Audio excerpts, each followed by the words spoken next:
ತೋಟಗಾರಿಕೆ ಇಲಾಖೆ ಈ ಸ್ಟೋರಿಯನ್ನ ನೋಡಲೇಬೇಕು. ತೋಟಗಾರಿಕೆ ಇಲಾಖೆಯಲ್ಲಿ ನಡೆದಂತಹ ಬ್ರಹ್ಮಾಂಡ ಭ್ರಷ್ಟಾಚಾರ ಇದು. ನಿಮ್ಮ ಇಲಾಖೆಯ ಬ್ರಹ್ಮಾಂಡ ಭ್ರಷ್ಟಾಚಾರವನ್ನ ನೀವು ಕೇಳಲೇಬೇಕು. ಸುಳ್ಳು ದೃಢೀಕರಣ ಪತ್ರಕ್ಕೆ ಸಾಥ್ ಕೊಡ್ತಾರೆ ನಿಮ್ಮ ಇಲಾಖೆಯ ಅಧಿಕಾರಿಗಳು. ಸಚಿವ ಮುನಿಯಪ್ಪನವರೇ, ನಿಮ್ಮ ಕ್ಷೇತ್ರದಲ್ಲೇ ನಡೆದಿರತಕ್ಕಂತಹ ಭ್ರಷ್ಟಾಚಾರ ಇದು. ನೀವು ನೋಡಲೇಬೇಕಾದ ಸ್ಟೋರಿ ಇದು.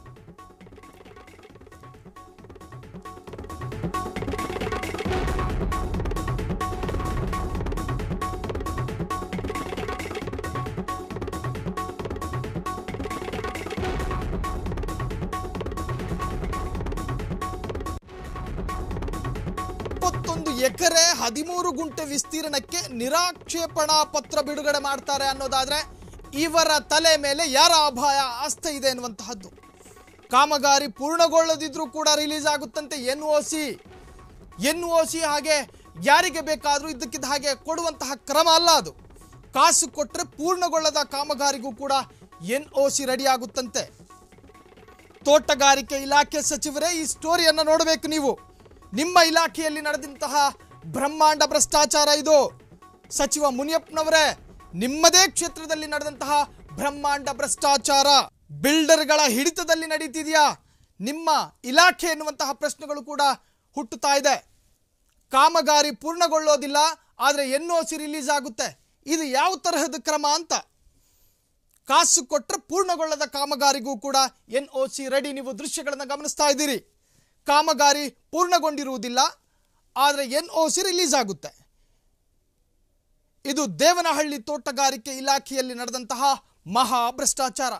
ನಿನ್ನೆಯೂ ಕೂಡ ನಾವು ಈ ವರದಿಯನ್ನು ಪ್ರಸಾರ ಮಾಡಿದ್ವಿ. ಇದೇ ವರದಿಯನ್ನು ನಾವು ಪ್ರಸಾರ ಮಾಡಿದ್ವಿ. ಪ್ರತಿಷ್ಠಿತ ಡೆವಲಪರ್ಗೆ ಅಕ್ರಮವಾಗಿ ಎನ್ಒಸಿ ರಿಲೀಸ್ ಆಗುತ್ತೆ. ಅಧಿಕಾರಿಗಳ ಸಾಥ್ ಇಲ್ಲದೆ ಈ ತರಹದ ಅಕ್ರಮಗಳು ನಡೆಯೋದು ಅಷ್ಟು ಸುಲಭವಲ್ಲ. ಅಧಿಕಾರಿಗಳು ಸಂಪೂರ್ಣವಾಗಿ ಸಾಥ್ ಕೊಟ್ಟಿರ್ತಾರೆ. ಕಾರಣ ಎನ್ಒಸಿ ನೀಡುವಂತಹದ್ದು ಸುಲಭದ ಕ್ರಮ ಅಲ್ಲ.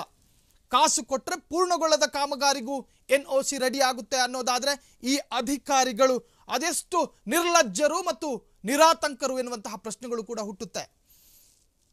ಬಿಲ್ಡರ್ಗಳ ಹಿಡಿತದಲ್ಲಿದೆಯಾ ನಿಮ್ಮ ಇಲಾಖೆ ಅನ್ನುವಂತಹ ಪ್ರಶ್ನೆ. ಸಚಿವ ಮುನಿಯಪ್ಪನವರೇ, ಇದು ನಿಮ್ಮದೇ ಕ್ಷೇತ್ರದಲ್ಲಿ ನಡೆದಂತಹ ಬ್ರಹ್ಮಾಂಡ ಭ್ರಷ್ಟಾಚಾರ. ತೋಟಗಾರಿಕೆ ಇಲಾಖೆ ಸಚಿವರೇ, ಈ ಸ್ಟೋರಿಯನ್ನು ನೋಡಿ, ಇದಕ್ಕೆ ಸಂಬಂಧಪಟ್ಟಂತಹ ಅಷ್ಟು ಅಧಿಕಾರಿಗಳ ವಿರುದ್ಧ ಕ್ರಮವನ್ನು ಕೈಗೊಳ್ಳಿ. ಕಾರಣ ಕಾಮಗಾರಿ ಪೂರ್ಣಗೊಳ್ಳೋದಿಲ್ಲ, ಆದರೆ ಎನ್ಒಸಿ ರಿಲೀಸ್ ಆಗುತ್ತೆ ಅನ್ನೋದಾದರೆ ನಿಮ್ಮ ಅಧಿಕಾರಿಗಳು ಅದು ಎಷ್ಟು ಮಟ್ಟಿಗೆ ನಿರ್ಭಯರಾಗಿ ಕೆಲಸ ಮಾಡ್ತಿದ್ದಾರೆ. ಕಾನೂನಿನ ಅರಿವೇ ಇಲ್ಲದೆ ಎನ್ಒಸಿ ರಿಲೀಸ್ ಮಾಡ್ತಾರೆ. ಹಾಗಾದರೆ ಕಾಸು ಕೊಟ್ಟರೆ ಏನು ಬೇಕಾದರೂ ಮಾಡ್ತಾರಾ? ಹೀಗೆ ಪ್ರಶ್ನೆಗಳು ಹುಟ್ಟುತ್ತೆ. ಇದು ದೇವನಹಳ್ಳಿ ತೋಟಗಾರಿಕೆ ಇಲಾಖೆಯಲ್ಲಿ ನಡೆದಂತಹ ಮಹಾ ಭ್ರಷ್ಟಾಚಾರ. ನೀವು ದೃಶ್ಯಗಳನ್ನು ಗಮನಿಸ್ತಾ ಇದ್ದೀರಿ. 121 ಎಕರೆ 13 ಗುಂಟೆ ವಿಸ್ತೀರ್ಣಕ್ಕೆ ನಿರಾಕ್ಷೇಪಣಾ ಪತ್ರ ಬಿಡುಗಡೆ, ಅಂದರೆ ಎನ್ಒಸಿ ಬಿಡುಗಡೆ ಆಗುತ್ತೆ.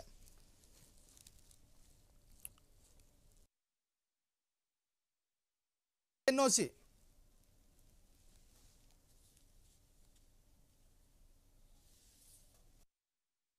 ಭ್ರಷ್ಟಾಚಾರ ಮಾಡುವಂತಹ ಈ ಅಧಿಕಾರಿಗಳು ಎನ್ನುವಂತಹದ್ದು.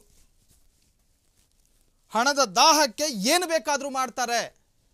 ಹಾಗಾದ್ರೆ ಹಣ ಕೊಟ್ಟರೆ ಏನು ಬೇಕಾದರೂ ಮಾಡ್ತಾರಾ ಈ ಅಧಿಕಾರಿಗಳು? ಸಚಿವ ಮುನಿಯಪ್ಪನವರೇ, ನಿಮ್ಮದೇ ಕ್ಷೇತ್ರ ಇದು.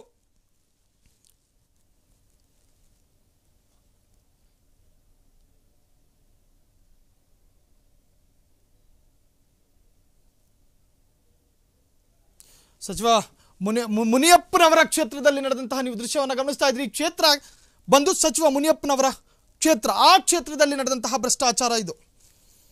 ಕಣ್ಣು ತೆರೆದು ನೋಡಬೇಕು ಸಚಿವರೇ. ನಿಮ್ಮ ಇಲಾಖೆಯಲ್ಲಿ ನಿರಾತಂಕವಾಗಿ ನಿರ್ಭಯರಾಗಿ, ಅಂದರೆ ಕಾನೂನಿನ ಅರಿವಿಲ್ಲದೆ ಕಾಸು ಕೊಟ್ಟರೆ ಏನು ಬೇಕಾದರೂ ಮಾಡ್ತಾರಾ?